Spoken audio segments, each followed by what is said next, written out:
नमस्कार दोस्तों। भारतीय सरकार ने भारतीय सेना को मजबूत, सशक्त और आधुनिक बनाने के लिए एक नई स्कीम का शुभारंभ किया है। इस स्कीम का नाम है अग्निपथ स्कीम। इस अग्निपथ स्कीम के तहत ही अब आप अग्निवीरों की अपॉइंटमेंट भारतीय सेना की सभी विंग्स के अंदर की जाएगी। तो चलिए सबसे पहले जानते हैं कि अग्निपथ स्कीम क्या है और इसके फायदे और नुकसान यहां पर क्या क्या है। तो अगर हम बात करें कि अग्निपथ स्कीम आखिर में है क्या, तो अग्निपथ स्कीम के तहत आप सभी नौजवानों की भर्ती सेना के अंदर की जाएगी, लेकिन आपकी जो भर्ती की जाएगी वो शॉर्ट पीरियड ऑफ टाइम के लिए की जाएगी। मतलब कि अब आपको सिर्फ अपने 4 साल आपको सेना के अंदर आपको भर्ती आपकी की जाएगी।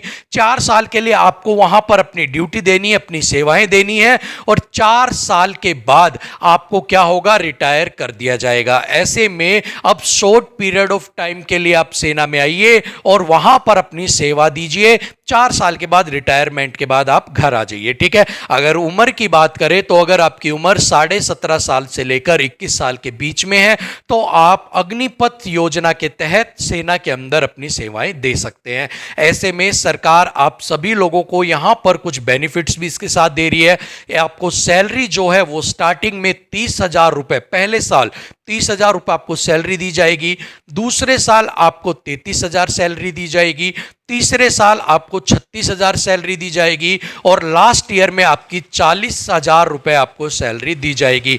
इसका 30% का हिस्सा सैलरी का आपका कटकर आपकी जो रिटायरमेंट पर जो आपको अमाउंट दी जाएगी उसके अंदर ऐड होता जाएगा। उसमें से 30% हिस्सा आपको सरकार देगी।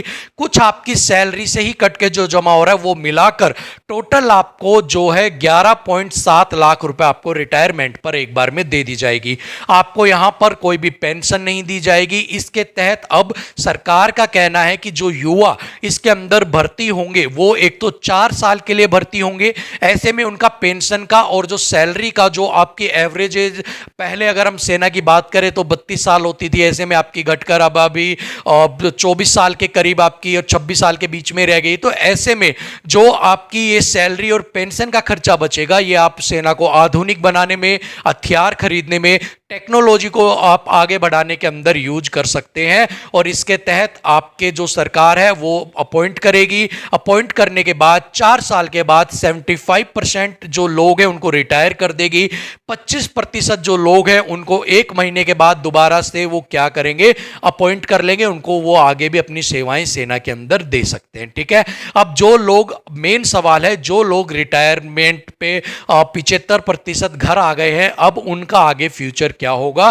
तो ऐसे में सरकार ने ट्वीट करके यह भी बताया है कि जो भी लोग 75% घर आ गए हैं अब वो आगे अपनी किसी और चीज के लिए भी अप्लाई कर सकते हैं। साथ में सीएपीएफ और असम राइफल्स के अंदर अगर वो अप्लाई करते हैं तो उनको खास प्रायोरिटी यहां पर दी जाएगी। ठीक है। तो ये सारी की सारी आपके पास स्कीम है जिसके तहत आपको ये सारे बेनिफिट्स मिलते हैं। आपको यहां पर जीवन बीमा भी 40 लाख तक का वहां पर आपको जीवन बीमा भी आपका किया जाता है। इन केस आपकी कोई डेथ वगैरह हो जाती है उसमें भी आपको बेनिफिट्स वगैरह यहां पर देखने को मिलेंगे। ठीक है। अगर हम बात करें कि भाई अब इसके फायदे क्या है, नुकसान क्या है, तो देखिए अगर हम फायदे की बात करते हैं तो एक तो युवा जो हैं वो सेना के अंदर भर्ती हो रहे हैं। युवा जब आएंगे तो युवा और टेक्नोलॉजी का बहुत बड़ा मेल है, क्योंकि युवा, आज की युवा टेक्नोलॉजी को समझते हैं, साथ में ही वो हर चीज को जो उनके अंदर पोटेंशियल है उसको यूज कर पाएंगे सेना के लिए। फिर उसके बाद वो अपनी पूरी जितनी भी जो उनके अंदर कैपेबिलिटीज है उनको निकल कर बाहर पे आएंगी। ठीक है। और उन्हीं के तहत उनको डिफरेंट डिफरेंट विंग्स के अंदर भेजा जाएगा जिसके तहत वो अपनी स्पेशलिटी के अकॉर्डिंग आपकी सेना को बेहतर बनाने के लिए काम कर सकते हैं। आपकी 6 महीने की यहां पर ट्रेनिंग करवाई जाएगी और उसके बाद आपको अपना 3.5 साल जो है वो आपको अपनी सेवाएं देनी होंगी। ठीक है। अगर इसके साथ ही यहां पर आपका पेंशन और सैलरी का खर्चा बच रहा है जिसकी वजह से आप क्या कर सकते हैं, उस चीज को आप कहीं और यूटिलाइज कर सकते हैं सेना को बेहतर बनाने के लिए। अब यहां पर बहुत सारे ऐसे लोग हैं जो बड़े बड़े आर्मी के रिटायर्ड अगर ऑफिसर्स की बात करें या रक्षा विशेषज्ञ की बात करें, वो इस चीज़ के खिलाफ भी कहीं दिखाई दे रहे हैं और उनका कहना है कि 4 साल के अंदर एक फौजी जो है 6 महीने की ट्रेनिंग के अंदर बिल्कुल तैयार नहीं हो सकता है। दूसरा उनका जो पॉइंट है वो ये है कि उनके अंदर देश प्रेम की भावना जो है वो 4 साल के अंदर नहीं आ सकती है। तीसरा जो उनका है कि अगर 4 साल बाद उसको जॉब नहीं मिलती है तो वो सेना के बारे में हर चीज जानता है, तो उसको ये लगेगा कि मुझे यूज एंड थ्रो है, मुझे 4 साल यूज किया, सरकार ने मुझे फेंक दिया, अब मैं बेकार हो गया हूं क्योंकि मुझे सिर्फ पैसे दिए गए हैं। पैसे एक जगह आपको कितने भी दिए जाएं वो एक टाइम पे आके खत्म हो जाते हैं। तो यहां पर कोई अर्निंग सोर्स आपके पास इस तरह का नहीं है कि जो आपको आगे भी आपकी लाइफ को कैरी ऑन करने के लिए मदद कर सके। तो यहां पर ऐसे में वो अगर एंटी सोशल एक्टिविटीज के अंदर अगर शामिल हो जाते हैं तो ऐसे में आपकी जो लीक है, इंफॉर्मेशन लीक है या सेना को मजबूत बनाने के बजाय वही इंफॉर्मेशन आपको कमजोर भी बना सकती हैं।